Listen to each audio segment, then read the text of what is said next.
Subscribe कीजिए PC studies को और दबाइए इस घंटे को हमारी लेटेस्ट एजुकेशनल वीडियो सबसे पहले देखने के लिए।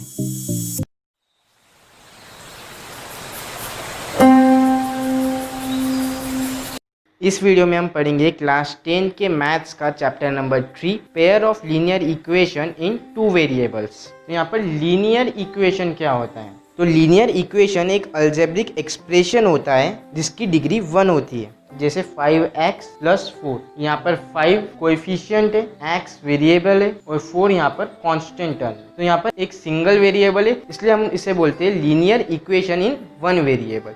यहाँ पर लीनियर इक्वेशन इन 2 वेरिएबल क्या होती है? तो यहाँ पर लीनियर इक्वेशन इन 2 वेरिएबल्स का एग्जांपल हो जाएगा 3x + 4y + 2 = 0।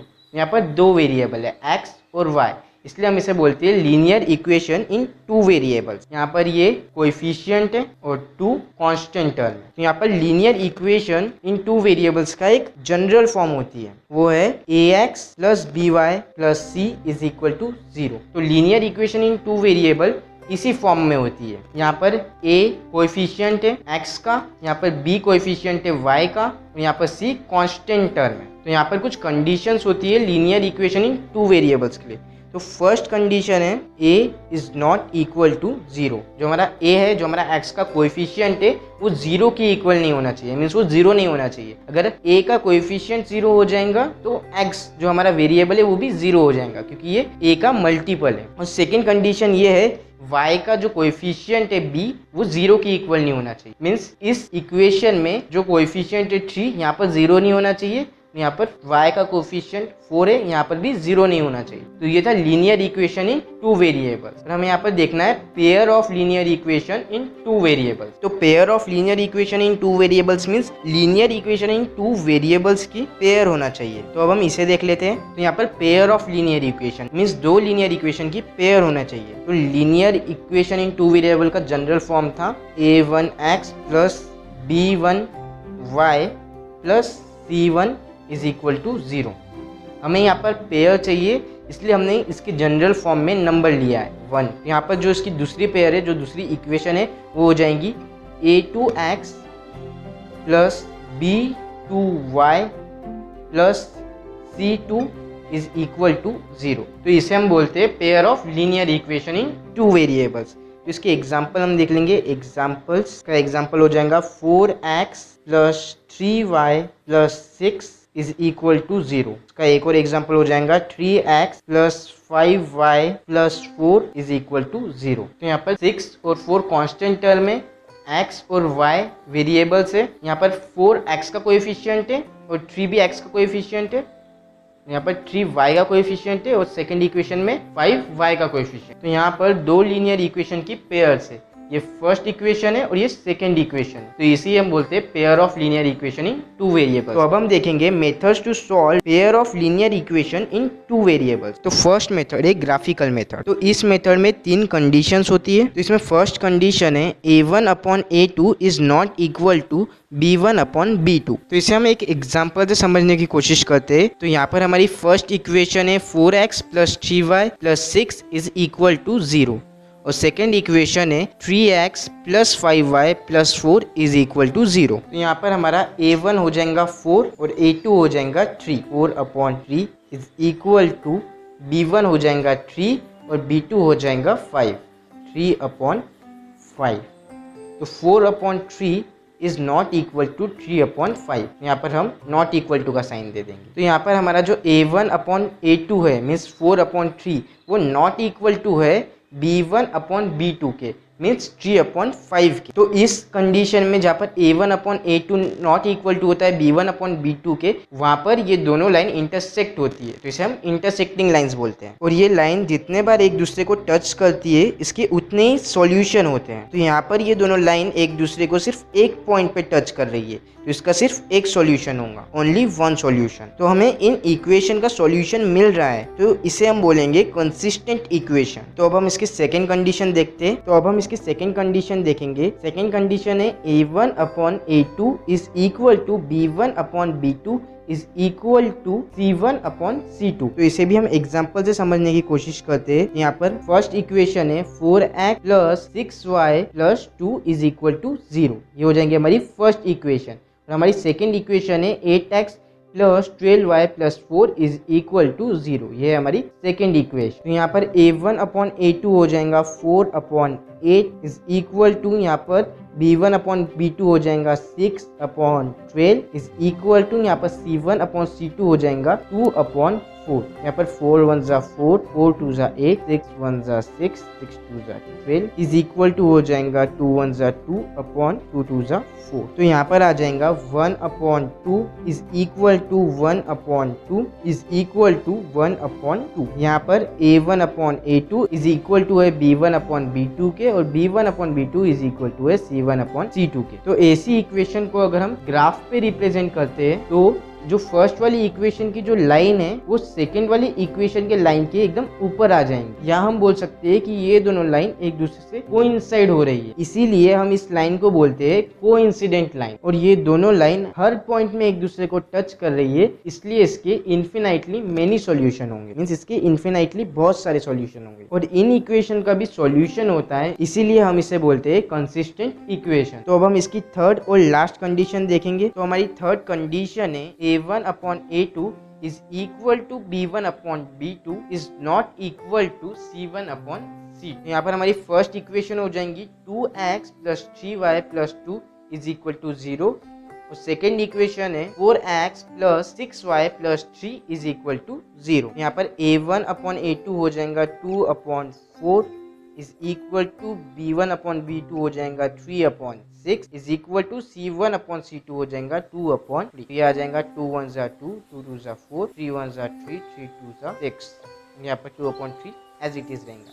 ये आ जाएगा 1 upon 2 is equal to 1 upon 2 is not equal to 2 upon 3। तो इस कंडीशन को अगर हम ग्राफ में रिप्रेजेंट करेंगे तो इस इक्वेशन की जो लाइन है वो पैरेलल होंगी इस इक्वेशन को, मीन्स ये दोनों लाइन एक दूसरे को कहीं भी इंटरसेक्ट नहीं करेंगी। तो यहाँ पर अगर ये दोनों लाइन एक दूसरे को इंटरसेक्ट नहीं करेंगी तो यहाँ पर इसका कोई भी सॉल्यूशन नहीं होगा, क्योंकि ये लाइन एक दूसरे को एक भी बार टच नहीं कर रही है। तो इन इक्वेशन का कोई भी सॉल्यूशन नहीं होगा, और इन इक्वेशन का कोई भी सॉल्यूशन नहीं होता, इसलिए हम इसे बोलते हैं इनकंसिस्टेंट इक्वेशन। तो ये पेयर ऑफ लीनियर इक्वेशन को सॉल्व करने का फर्स्ट मेथड था। तो अब हम देखेंगे सेकेंड मेथड। तो pair of linear equation in 2 variables को सॉल्व करने का सेकेंड मेथड है एल्जेब्रिक। तो एल्जेब्रिक मेथड्स के टोटल 3 टाइप्स है। फर्स्ट है सब्स्टिट्यूशन मेथड। तो इसे भी हम एग्जांपल से समझने की कोशिश करते हैं। यहाँ पर x plus y is equal to 7 हो जाएंगी फर्स्ट इक्वेशन, और 3x plus 2y is equal to 12 हो जाएंगी हमारी सेकेंड इक्वेशन। तो यहाँ पर हम इन दोनों में से कोई भी एक इक्वेशन को सबसे पहले सॉल्व कर लेंगे। तो सॉल्व करने का मतलब है कि हम यहाँ पर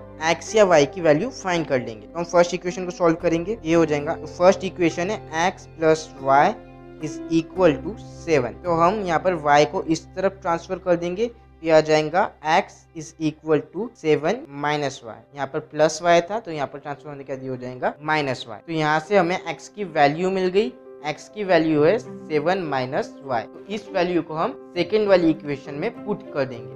तो ये आ जाएगा 3 इंटू 7 माइनस वाई। यहाँ पर x के जगह हम पुट करेंगे 7 minus y plus 2y is equal to 12। यहाँ पर 3 इंटू 7 हो जाएगा 21, 3 इंटू वाई हो जाएगा minus 3y plus 2y is equal to 12। यहाँ पर हम 21 को इस तरफ ट्रांसफर कर देंगे तो ये हो जाएगा माइनस 21, ये आ जाएगा minus 3y plus 2y is equal to 12 minus 20। ये 3y माइनस 2y, यहाँ पर 3 बड़ा है तो यहाँ पर माइनस की साइन आ जाएंगी, ये आ जाएगा माइनस y इक्वल टू, यहाँ पर 21 बड़ा है तो यहाँ पर भी माइनस की साइन आ जाएंगी, 21 माइनस 12 हो जाएगा 9। यहाँ पर आ जाएगा माइनस 9, यहाँ पर माइनस y, यहाँ पर माइनस माइनस कट हो जाएंगे, ये आ जाएगा y इज इक्वल टू 9। यहाँ पर y की जो वैल्यू है वो हमें मिल गई है 9। तो ये y की वैल्यू को अगर हम इन दोनों में से किसी भी इक्वेशन में पुट कर लेंगे तो हमें x की वैल्यू भी मिल जाएंगी। तो हम y की वैल्यू को पुट कर देंगे फर्स्ट इक्वेशन में,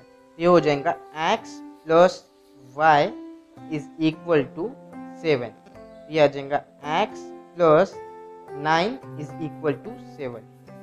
9 को हम यहाँ पर ट्रांसफर करेंगे तो ये आ जाएगा x is equal to 7 minus 9। यहाँ पर 9 बड़ा है, यहाँ पर आ जाएगा x is equal to minus 2। 9 minus 7 आ जाएगा 2। तो यहाँ पर हमें x और y दोनों की वैल्यू मिल गई है। तो इस तरह से हम सब्स्टिट्यूशन मेथड से pair of linear equation in two variables को सॉल्व कर सकते हैं। तो अब हम अलजेब्रिक मेथड का नेक्स्ट टाइप देखेंगे। तो अलजेब्रिक मेथड का नेक्स्ट टाइप है एलिमिनेशन मेथड। तो इसे भी हम एग्जांपल से समझ लेंगे। तो 2x plus 3y is equal to 11 हो जाएंगे हमारी फर्स्ट इक्वेशन, और x plus 2y is equal to 7 हो जाएंगी हमारी सेकेंड इक्वेशन। तो इस मेथड में जो फर्स्ट इक्वेशन में x का कोएफिशिएंट है उससे हम सेकेंड इक्वेशन को मल्टीप्लाई कर लेंगे, और सेकेंड इक्वेशन में जो x का कोएफिशिएंट है उससे हम फर्स्ट इक्वेशन को मल्टीप्लाई कर देंगे। सबसे पहले यहाँ पर फर्स्ट इक्वेशन का x का कोएफिशिएंट है 2 से हम मल्टीप्लाई कर लेंगे x plus 2y is equal to 7 को। तो ये आ जाएगा 2x